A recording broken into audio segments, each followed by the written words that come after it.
Beware the stare of Mary Shaw. She had no children, only dolls. And if you see her in your dreams, be sure you never, ever scream. If she finds you, remember this. There is only one thing that can save you. Silence.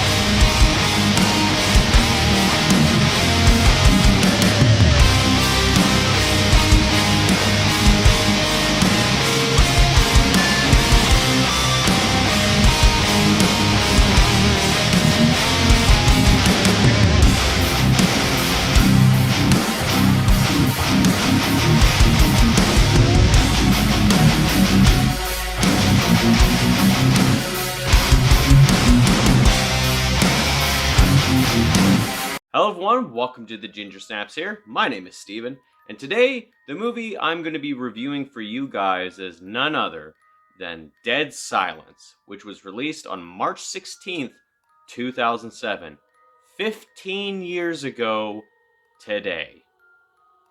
After his wife meets a grisly end, Jamie Ashton returns to their creepy hometown of Ravensfair to unravel the mystery of her murder.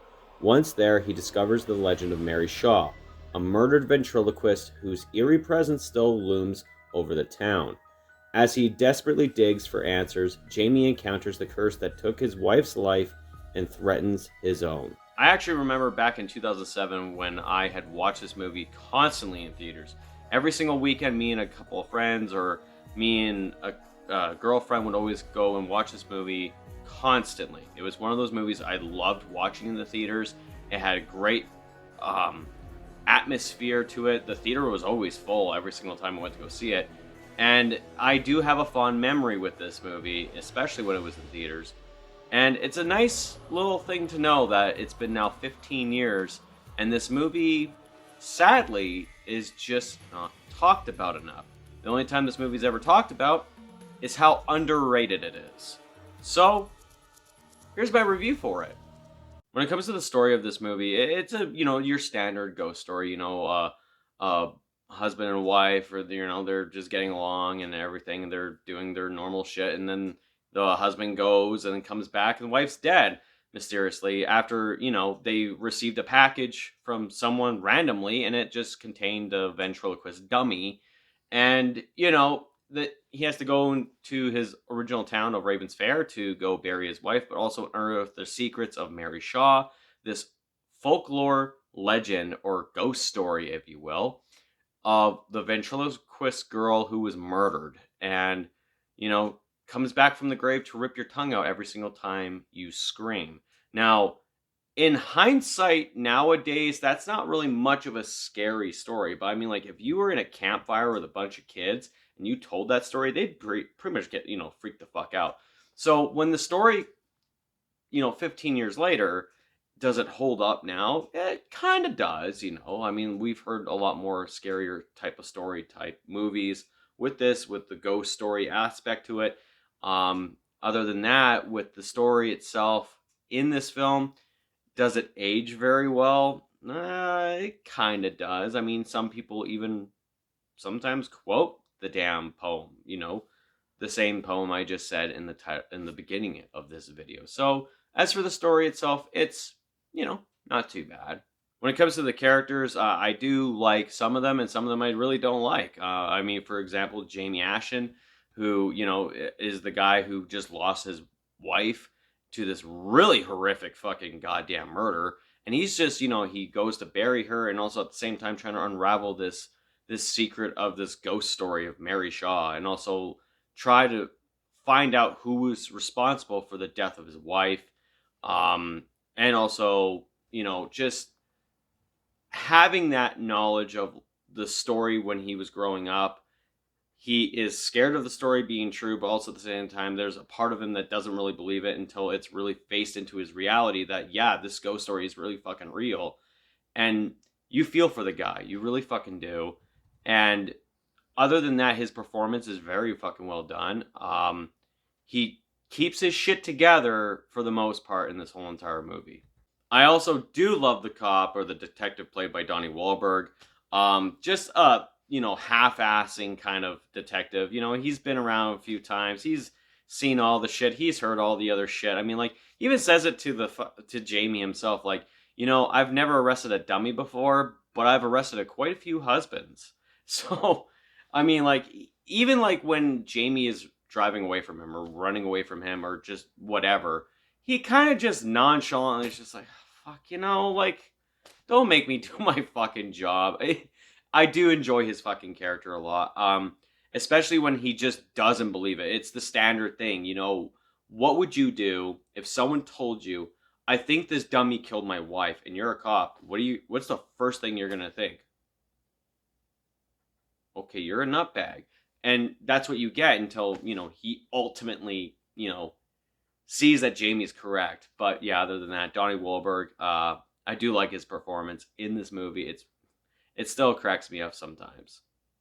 Another character I absolutely fucking loved in this whole entire movie is definitely Mary Shaw. Wow, what a creepy old lady she was.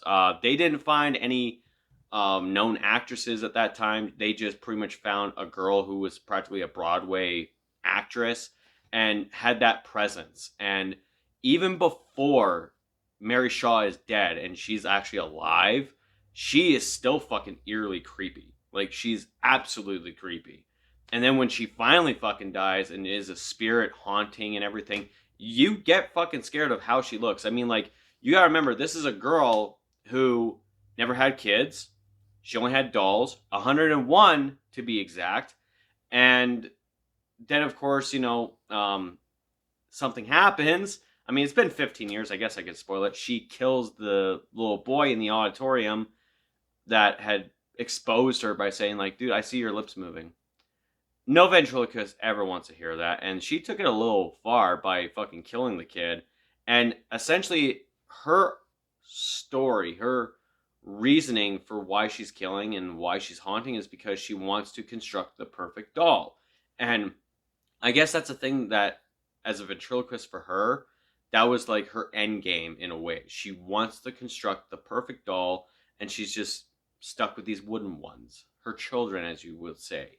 Now, of course, as we all know, it's kind of fucking creepy of how she looks as she's dead, because in her will, she wanted to be buried with her dolls, and also at the same time, she wanted to become a doll. So yeah, her makeup effect is creepy, but the one downfall to that is that you can tell that even though it's a prosthetic that makes it look like her jaw is separated, like her mouth, the bottom mouth is separated to be a puppet, it doesn't really work well. I mean, like, I would have really loved them to at least done some sort of digital thing where every time she talked or screamed, that jaw dropped down. Like, I would have loved to have seen it. 15 years later, it's one of those bummers that it's just like, fuck, if only they did. But other than that, still a great fucking performance. The scares are, not too bad for 2007 standards. I mean, like, this film itself, when it comes to the scares, the jump scares, it's all built up. James Wan knows how to build scares. He knows that. And for this film, he went for the classic roots. But he also introduced this very, very clever fucking thing in the film, which is every single time something's about to happen, it just goes dead fucking quiet. Like, for example, a running water in a faucet, just, you don't hear it anymore, but you see the faucet going. A clock, ding dong, it's still moving, but you don't hear shit. Lightning storms that are going off, you'll see a flash, but no boom, no nothing. The winds in the trees, you don't hear it anymore. Those were one of the elements where you just know shit was about to happen. And this is where I definitely have to say this is one of my, like, proudest memories. I remember seeing it back in 2007, probably like maybe the 5th or 6th time. And I ordered nachos, and there was a few girls sitting in front of me in the aisle right in front. And every single time a scene got dead quiet and these girls got all nervous because they knew shit was about to happen, I'd just take a bite out of my chip and I'd make them fucking jump. Every single time. They would, like they would scream every single time. But for me, I had the time of my fucking life. But when it comes to the fucking actual scares themselves, the jump scares, not too effective. But at the time, I understand it. Like as a young, like maybe teenager, especially for me back in 2007, they worked a little bit in a way. Now, I know for a fact my daughter, when she saw this movie, it worked for her. But do the jump scares hold up now? Not really, but it's still one of those movies when it comes to the scares, it's fun to watch. It's definitely one of those films. And I really really think that this movie after 15 years with its scares, even though they don't hold up, I still think they're fucking good. I really do. Now, of course, with James Wan, when it comes to the twist ending, and now, of course, he was made famous with Saw, and of course, for some odd reason, there had to be a twist ending. Now, knowing the twist ending back in 2007 to now, even rewatching it, it's still one of those really, really weird reveals when you find out that Jamie's dad has been dummified this whole time. What I mean by that is he's been sitting in a wheelchair. He apparently had a stroke, but he's actually been dead this whole fucking time. And all this the stepmom ever fucking did was, or Ella, she stuck a stick up his fucking in his back and pretty much puppeted him. And you can never tell, but now after realizing and rewatching the movie, then you can start noticing some things like, yeah, she always stood beside him. One arm was always behind him. It was always one of those clever things, but the twist reveal of who the killer is and why, that kind of does fall by the wayside. Now, 15 years later, even watching the alternate ending, I did not like the fact that Mary Shaw essentially just possessed this girl to be like, carry on my fucking work. And especially when it comes down to also why the Ashton family has been haunted and everyone else has been haunted in the town of Ravens Fair. It's because of that one boy, exposing Mary Shaw, who is a relative to the Ashton family. You find out also that Jamie's wife was pregnant. So, Mary Shaw kind of killed a baby, an unborn baby, obviously, but kills off the whole entire Ashton family line. So now what's her end game? Does she just continue haunting everybody? I don't know. All I know is that Mary Shaw's whole purpose was to construct the perfect doll, and I guess she kind of did in her death by just possessing bodies.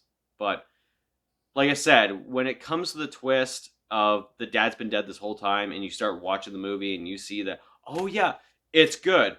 But as for the notion of who was responsible, it just kind of doesn't. It falls flat. It honestly just does.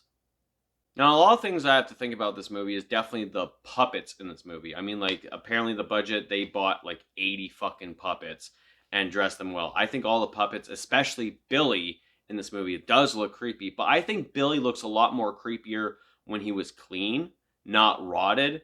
Because there's something about ventriloquist dummies that are innately just fucking creepy. Especially the one other puppet in this movie, which is a clown, which I think is the scariest fucking clown next to the clown in Poltergeist. I mean, for sure.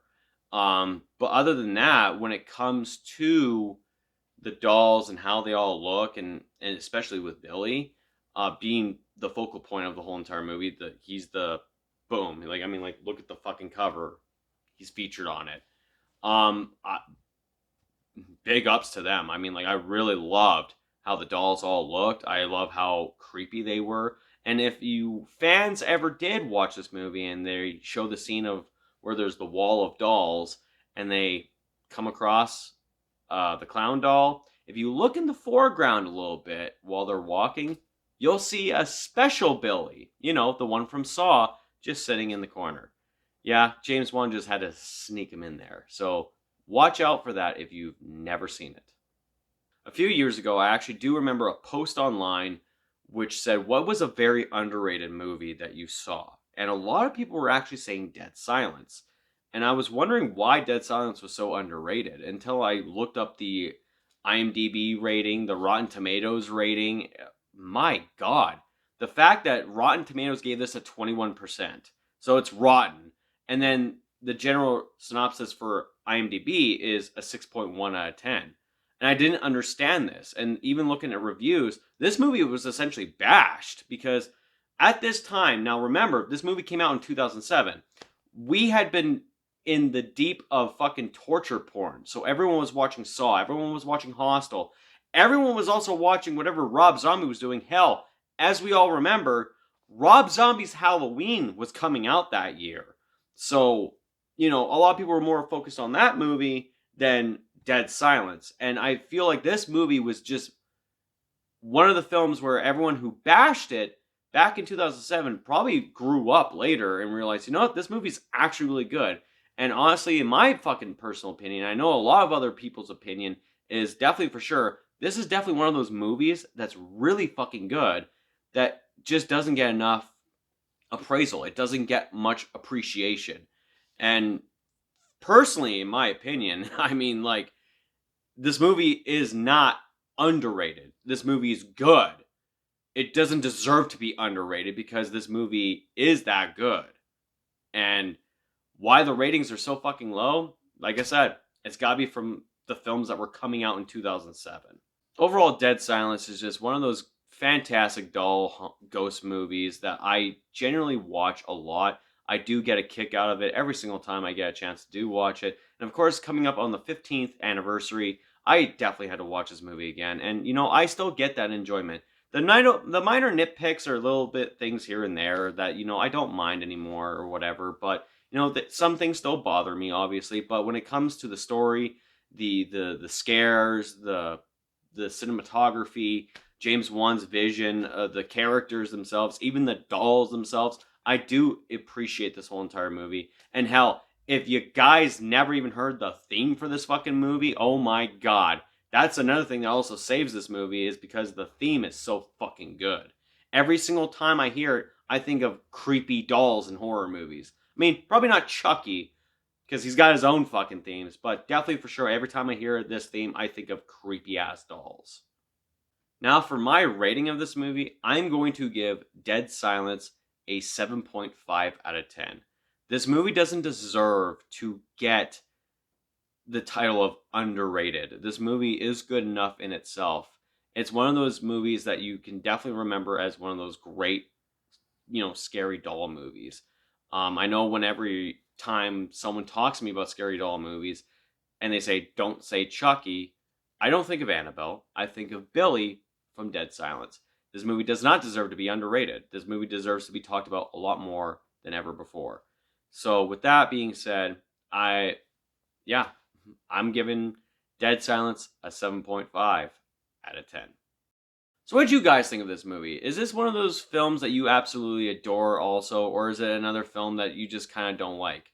Let me know in the comments down below. Make sure you also hit that thumbs up and subscribe for more content. Other than that, that's it for me. This has been the Ginger Snaps here. My name is Steven, and I will talk to you guys later.